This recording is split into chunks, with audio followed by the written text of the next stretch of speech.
Bonjour, bonsoir. Alors, petite introduction au temps des Lumières. Alors, c'est une vidéo assez courte, mais le temps des Lumières est un temps très particulier. Déjà, ça mérite sollicitude, hein. Parce que le temps des Lumières, c'est vraiment une période quand même. Et là, c'est quand même entre deux gros moments historiques. Le siècle de Louis XIV, et Louis XIV, c'est Louis XIV, quoi. Le mec a des couilles tellement lourdes. Vous imaginez que le mec, sa grande spécialité en fin de règne, c'est tellement il s'était fait détester par les autres cours européennes qu'il y avait des guerres où il y avait la France et tous les autres pays européens contre lui. Le mec, il faisait des 1v5, 1v10, parfait, les mains dans le dos, et à la fin, la France gagnait. Donc voilà, c'est Louis XIV, c'est la monarchie, c'est le roi soleil, c'est waouh, ça pète. Et puis d'un autre côté, il y a la Révolution française. Alors la Révolution française, c'est pas que ça pète, c'est juste que c'est un sujet de débat, quoi. Tout le monde se branle sur la Révolution française. Parce que d'un côté, il y a les conservateurs qui vont dire ouais, c'est le début de la décadence de la France. Puis d'un autre, tous les progressistes de tout poil qui vont se branler dessus. Alors que c'est une période faite de noir et de blanc, faite de nuances de gris. Donc oui. Alors, et c'est vrai que l'époque des Lumières est une époque qui ressemble beaucoup à la nôtre. C'est-à-dire, ouais, il y a encore des trucs pas cool, mais c'est une période où les gens sont éveillés. Woke, mais commence à s'éveiller sur la bonne gouvernance, sur les rapports entre les gens, sur les conditions des enfants aussi. L'éducation des enfants va beaucoup progresser sous le temps des Lumières. Ouais, c'est une époque qui nous ressemble beaucoup. C'est une époque qui nous ressemble beaucoup, surtout quand on a des présidents comme Macron qui se prend pour un roi. Ouais, il a un côté un peu Louis XV, hein, un peu manipulé par son cœur, par sa femme. Hein, bon, ça change la marquise de Pompadour, hein, Brigitte Macron. Mais bon, t'as quand même une ressemblance. T'as une ressemblance. Un mec qui sait pas trop quoi se faire, qui. Bah, c'est pas, Louis XV manquait de confiance. Macron a trop de confiance, mais voilà. Toute cette cour, toute cette étiquette, toute cette clique de parasites, de vieux, de. Là, maintenant, c'est une vieille bourgeoisie sûre de ses rentes. Avant, c'était une vieille noblesse sûre de ses rentes. Ouais, elle a un côté rassurante, hein. Ouah, avec tous les progrès sociétals, toute la réflexion. Bon, les mecs, ils ont pas lu jusqu'au bout les livres, mais c'est vrai que ça, waouh, ça rassure. Hein, ça rassure. Pourtant, il y a un côté qui craint quand même. Ah, le 18e siècle, oh, c'est quand même une période assez violente, quoi. C'est stiff, hein. Ça cogne, ça cogne sec, comme dirait l'autre, hein.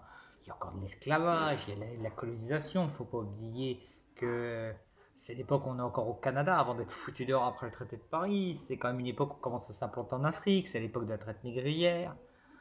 C'est quand même une époque où il y a encore beaucoup d'inégalités, d'injustices. Les protestants n'auront un état civil qu'en 1787, c'est-à-dire qu'ils seront considérés comme des non-citoyens et devront vivre leur religion en catimini à cette époque-là. Donc tu vois, il y a quand même un côté qui craint. Mais bon, faut pas oublier que chaque époque a cet art. J'ai hâte de voir ce que les historiens vont dire sur les années 2020. Dans 80, 100 ans, des gens qui n'auront pas vécu cette période-là, qui vont voir un petit peu, qui vont faire. Vous êtes clashés pour des mots? Vous êtes clashés pour ça? Vous insultiez pour une série? Vous insultiez pour un catcheur? Vous passiez votre temps à vous clasher sur Twitter? Je pense qu'on va être jugé très durement par nos prédécesseurs, qui vont nous voir comme des sauvages. Quoi? Tu peux lui mettre la bougie, s'il te plaît? Bah, la bouillie. Donc ouais, chaque époque a cet art. Et il faut pas oublier aussi un truc très important, c'est qu'on parle des lumières, c'est que passé, il y a eu plusieurs lumières. Il y a eu plusieurs générations. J'avais fait une vidéo dessus il y a bien longtemps. Mais les lumières... Descends, Oliver, tu vas tomber. Mais il y a plusieurs lumières, parce qu'il y a plusieurs générations d'auteurs. Les premières générations vont être très influencées par Descartes, par le rationalisme, par toutes ces choses-là. Et d'un autre côté, il va y avoir les deuxième et troisième générations qui vont être influencées par les premières générations, qui vont les voir comme des modèles ou comme des répulsifs.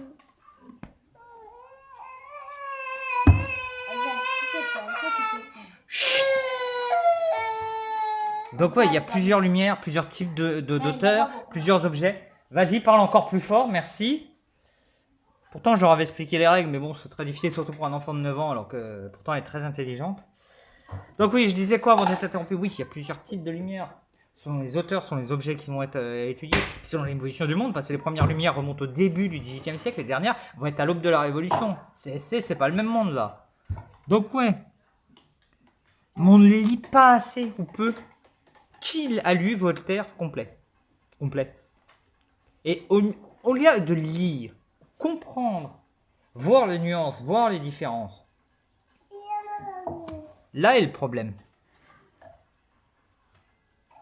Voilà, il faut les lire dans sa totalité pour transcrire les réalités. Parce qu'il y a des réalités, des lumières, et ne pas avoir peur d'un passé qui dérange. Oui, le passé dérange. Oui, le passé dérange. Il dérange dans sa diversité, il dérange dans sa façon que il est totalement différent de nous, il est totalement contraire à nous. Il peut des fois être contraire à nos valeurs. Mais il a le mérite d'être là. Quitte ici. Il a le mérite d'être là.